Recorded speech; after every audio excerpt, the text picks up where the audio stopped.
Vijayawada animal pub లో ఒక rowdy sheeter హల్చల్ చేసి కత్తితో దాడి చేసిన సంఘటన ఆలస్యంగా వెలుగు చూసింది. మద్యం మత్తులో తరుణ్ అనే యువకుడిపై కత్తితో రౌడీ షీటర్ సందీప్ దాడి చేసిన ఘటన ఇది. దాడిలో బాధితుడు తరుణ్కి గాయాలు కాగా అతడిని ఆసుపత్రికి తరలించారు.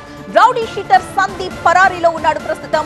గతంలో పటమట పిఎస్ పరిధిలో జరిగిన గ్యాంగ్ వార్ కేసులో కూడా ఈ సందీప్ నిందితుడిగా ఉన్నాడు. ఈ ఘటనపై కేసు నమోదు చేసుకున్న కృష్ణలంక పోలీసులు ప్రస్తుతం దర్యాప్తు చేస్తున్నారు.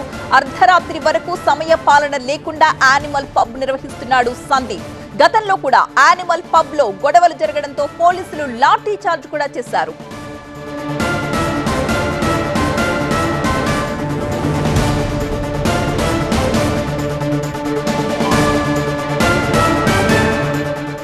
విజయవాడ యానిమల్ పబ్ లో ఒక రౌడీ షీటర్ హల్చల్ చేసి కత్తితో దాడి చేసిన సంఘటన ఆలస్యంగా వెలుగులోకి వచ్చింది. మద్యం మత్తులో తరుణ్ అనే యువకుడిపై కత్తితో ఈ రౌడీ షీటర్ సందీప్ దాడి చేశాడు. ఈ దాడిలో బాధితుడు తరుణ్కి తీవ్రంగా గాయాలయ్యాయి. అతన్ని ఆసుపత్రికి తరలించారు.